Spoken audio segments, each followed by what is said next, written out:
Back in 2011, 3 Stanford students created an app known as Snapchat. They wanted to create the concept of a time-limited photo sharing application where users can interact with their friends. Fast forward 11 years later, something that was once a simple concept has been taken over by countless scams, criminals, and has even faced heavy lawsuits. After watching this video, maybe you'll think that Snapchat is worse than you thought. It's pretty much impossible to avoid scams and bots on Snapchat since they'll appear at any given moment.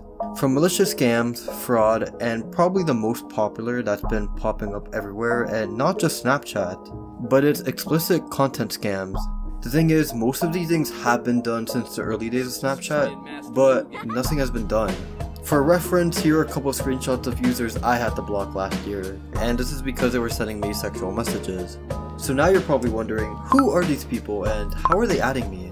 Well, to answer the first question, these bot accounts are run by hackers, nothing really surprising. They will send you links disguised as normal accounts or accounts that have been taken over. They'll normally have their account names representing a woman figure, as they know their target audience, which are down bad teenage boys, will likely open the message and possibly respond. That, however, isn't the worst part. You can respond to them, but nothing will happen. It only becomes a problem when you click on the link. Usually the link will send you to an OF page and ask to exchange photos with you. If you look closely, you'll notice that there's actually a city name, and that isn't there just by coincidence. That's only shown because the person knows what city you're in. Now don't worry, just because they know what city you're in, it doesn't mean that they know your IP address, your home address, where you work, where you go to school, and all that. So you're pretty much good, unless you click on the link. It only becomes a problem if you do end up giving up personal information, in which in that case, you're probably screwed. Now that we got that out of the way, let's look at the second question. How are they adding me? This one isn't too hard to explain, but basically people are adding you because you haven't turned off 3 features. These features being show me on quick add by email, and add by phone number. By turning off these features, you should pretty much be safe. But I know most of you guys won't do it. I'm gonna sound like a complete hypocrite, but I actually don't have these features off. I should probably do that right now. Honestly guys, give me a quick second, just let me change it. But seriously, you guys should do it. There was actually a case back in 2015 where a Snapchat user, Gabe Alfonso, was sent a specific image with a text, "Don't click the link," by an anonymous user who attached the link below the image. Now Gabe, being the dummy he is, decided to click the link and was then taken to another website that had a message informing him that he got his IP grabbed and that a group of robbers would shortly be at his house. This freaked out Gabe, so he decided to inform the police about it, and he was instructed to barricade himself in his home and to only leave when necessary. The police showed up that exact same day and nothing happened. No group of robbers ever showed up. This is when a light bulb went on in Gabe's head. The only reason why no one showed up to his house was because the robbers didn't grab the right IP address. Gabe Alfonso was using a VPN the entire time. And in this case, he was actually using Atlas VPN, who is actually the sponsor for today's video. Atlas VPN is a tool that encrypts and hides your virtual location, which means it blocks all the malicious ads, links, and trackers. Plus, you'll always be notified when someone is attempting to steal your data. When connected to a VPN, your device is connected to a new IP and DNS address. When the traffic arrives at the server, the VPN decrypts the information and allows it to access the desired destination. Currently, Atlas VPN is offering a huge discount, and honestly, you guys probably want to check this out. You can get a 3-year subscription for just $1.99 a month with a 30-day money-back guarantee. Time is running out, so go get your deal by clicking the link in the video description below. And just to let you guys know, Atlas VPN is available on Android, iPhone, Mac, and PC. One of the best parts about Atlas VPN is how much money you can save. A ton of websites have their pricing adjusted based on the region that your computer is in. Because of the information that's provided by both cookies and IP addresses, these services know your exact location. If you were to switch your location to another country, the price in whatever you're looking for will have a massive price reduction. This works best for online services and subscriptions such as YouTube Premium and Netflix, which I'm sure a bunch of you are familiar with. Using Atlas VPN allows you to watch all your favorite shows and content from all around the world when on Netflix. You also don't need to worry about your activity being tracked using this VPN, since you can still search the web with real and organic results. Once again guys, you don't want to miss out on this huge discount. Atlas VPN is still offering a huge promotion in which you can get a 3-year subscription for just $1.99 a month with a 30-day money-back guarantee. If this interests you, please make sure to click the link in the description. I briefly talked about some of the lawsuits in my Snapchat iceberg, but in this video I'll fully cover them as there's a couple of updates. Back in May, Snapchat was accused of violating a privacy-based law. The lawsuit was filed by 2 Snapchat users, Adrian Koss and Maribel Ocampo. It was claimed that Snapchat actually collects user scans of their facial features without their informed consent. Since this was filed in Illinois, it went against the BIPA requirements, which just means that companies can't use your facial recognition information without your consent. Around that time, if Snapchat didn't come forward and explain themselves, they would have to pay $5,000 per broken violation. Fast forward 3 months later to August, Snapchat has finally agreed to pay a $35 million settlement. However, this may differ since it actually still needs to go through another court hearing, which will be in late November this year. The settlement was reached after a court didn't find in favor of either the company nor the plaintiffs, which just means Snapchat didn't fully admit to their fault. According to the settlement website, any Illinois resident who used any Snapchat lenses or filters between November 17, 2015 and now is eligible to submit a claim, which just means people are about to get paid.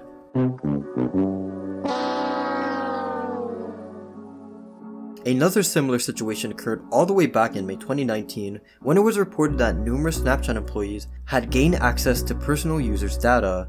This included location data, saved snaps, and saved phone numbers. It was revealed that these employees gained information from using an external tool called Snapline. Snapline was originally used to collect data in response to law enforcement requests. In the end though, all employees that were involved ended up getting fired. But it does make you question how many other employees are secretly doing this without ever getting caught. And let's be realistic, there actually might be a couple employees who are doing this. Throughout the existence of Snapchat, there have been criminals who have taken the spotlight of committing horrible actions. These people have documented their horrible crimes for everyone to see, but in this specific section, I want to discuss the offenders and who have damaged so many young kids' lives. Just be warned though, this can be a heavy topic. It shouldn't be a secret to you guys, but children will always get mistreated on social media platforms. The biggest concern on Snapchat is how easy it is to get these kids' attention. It's honestly horrible knowing that a quick Google search reveals tons of news articles that showcase the devious crimes committed to the most vulnerable. In September 2021, Shane Nieves, a 24-year-old man, was initially charged with 1 count of receiving child over Snapchat. He talked with an 11-year-old girl between November 30th to December 3rd, in which he eventually forced her to show pictures of herself naked. Fast forward to June 2021, he was classified as a level 3 registered sex offender, which if you guys didn't know is actually the most serious offender. Due to his previous criminal history and all of his charges, he is expected to receive between 15 to 40 years in prison, 5 years and up to a lifetime of supervised release, and a fine of $250,000. This case alone shows that online predators are being dealt with, but trust me, there's still a lot of work to be done. Let's look at another case.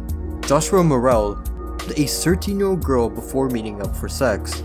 The thing is, Josh told her that he was actually 15 at the time, but in reality, he was 19.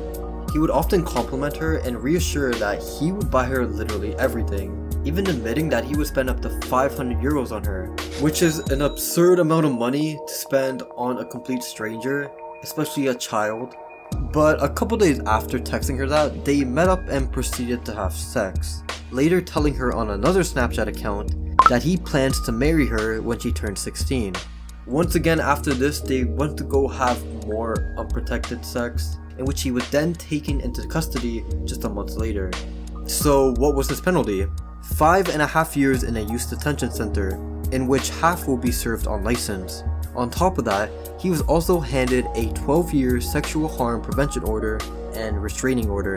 If there's anything I want you to take out of this video is that out of possibly thousands of predators, these were just 2 examples of people being charged for their crimes. How many do you think have actually gone uncharged and are still wandering around? Probably a ton. When it comes to Snapchat, the Snapmap feature isn't anything new. First released in June 2017, the Snapmap allowed users to share locations to others when on the app. Even though users can disable this option and prevent others from seeing their location, people still leave it on even though it's pretty creepy. But what if I told you the Snapmap actually got even more dangerous and even more creepier? Just recently, a new feature titled Meetup was added to Snapmap. It essentially allows users to get exact directions of a user's last known location, and if a user simply wants to share their exact location, they can now do that. This feature has been paired up with both Google and Apple Maps, meaning it can now show how long it would take someone to walk, drive, or use public transportation to reach that specific location.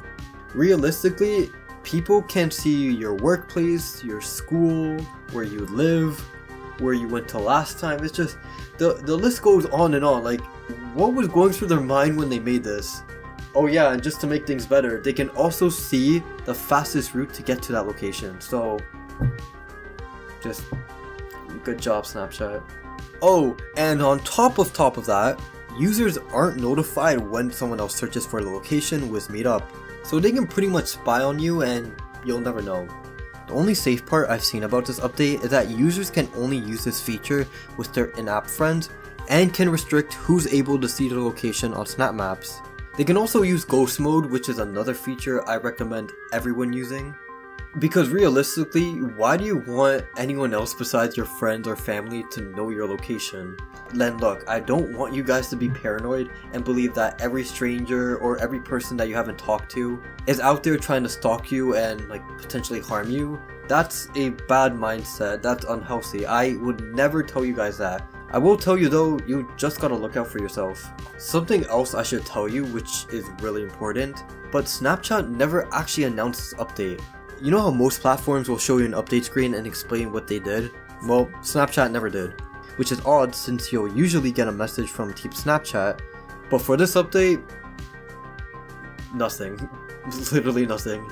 The only reason I was informed about this update was because someone told me about this in the comment section before I made this video. So thank you Forever Sim Girl.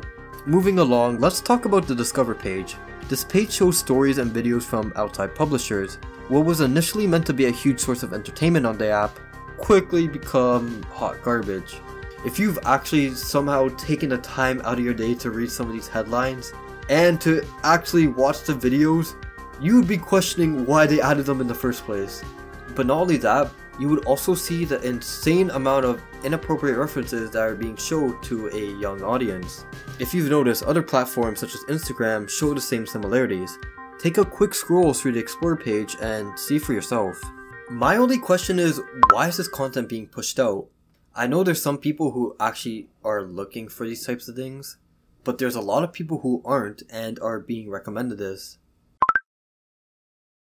I'm going to start off saying that people have always recorded crimes, and this really isn't nothing new, but haven't you noticed that these recorded crimes are being shown up daily now? I wanted to know why there was such a big increase, so I checked over the internet and I found this article that brought up 3 good points, so I'm just going to share them. Reason number 1, the growth of amateur, which I can't go into too much detail, but basically people will record themselves doing sexual actions against someone, completely against their will by the way, and save it for future enjoyment. And sometimes they may even sell it for profit, which is horrible. Reason number 2, an online culture of humiliation. To sum this part up, people will record themselves doing these serious crimes as a way to further humiliate the victim. If you think about it, not only will the victim be damaged physically through the physical pain, but now there's a mental side to it. The humiliation of them in their darkest and most vulnerable moments have been shared and viewed all over the internet for millions to see. And guess what? There's nothing they can do about it. Reason number 3, snapshot culture. It's pretty much become a natural reflex for people to pick up their phones when an extraordinary event happens. Well, the same thing could be said when a sinister event occurs. Believe it or not, this can be considered a cultural trend, hence the reason why it's called snapshot culture. Now let's look at a couple of examples. Enroy Ruddock. Enroy Ruddock and 2 of his other friends, Bradley Richardson and Matthew Brankin, murdered 21-year-old Emmanuel Lukenga. After this, Enroy thought it was smart to record himself after killing Emmanuel and bragged about it. This was used against him in court, which included all the other footage from street cameras and recordings from witnesses. Ultimately, this led to him receiving a lifetime imprisonment. I still don't understand why people record their crimes and post it for the world to see. But hey, I mean, at least he did try to cover his face with an emoji. It's not like his username was in the top left corner. Surely not. Aiden Fucci. Now, I talked about Aiden in my other Snapchat video, but I feel like this case is way more common than we think. Aiden Fucci was responsible for the murder of Tristan Bailey after asking her to hang out in the woods, in which he ended up stabbing her over 116 times. The supposed reason for why he killed her was because of rejection, and he wanted some form of payback. There's even updates and evidence from a couple years back that explains how Aiden was planning on killing her. Aiden's mom was also involved in this case as she was caught tampering with evidence. When Aiden came home the night he murdered Tristan, he brought along her clothing, which were covered in blood. In an attempt to save her own son, Crystal would wash the clothes and hide them. In the end, she was arrested, but later released on a bail for $25,000. Despite there already being enough evidence to support that Aiden did commit this crime, he had to double down on it and posted numerous Snapchat videos. Aiden hasn't been in prison, but his next hearing will be this November, so we'll have to wait and see and what the final outcome will be. And that wraps it up. To those who stayed to the end of the video, let me know in the comments on anything I need to improve on. This helps me out so much. I don't think you guys understand how much it actually benefits me. But if you guys were to take a couple seconds out of your day just to give me any sort of criticism, I would greatly appreciate it. Also, I want to thank you guys for getting this channel to 25,000 subscribers. I'm gonna keep saying this, and I'm always gonna keep thanking you guys because you are literally changing my life, doing such great things for me. I can't even describe it. Like, I'm only at 25,000 subscribers. I don't know how I'm gonna react when I hit 100k, a million, like, I don't know, man. It's gonna be crazy, but thank you guys so much for always showing massive support. I also have a Discord server for this channel if you guys wish to join. Well, I'll leave the link in the pinned comment and in the description. The server just recently passed 200 members. There's actually a ton of people who talk in it, and the community is just getting stronger in it. So if this interests you, please consider joining. But yeah, that wraps it up for today's video. Once again, thank you guys so much for watching, and as always, have a great one.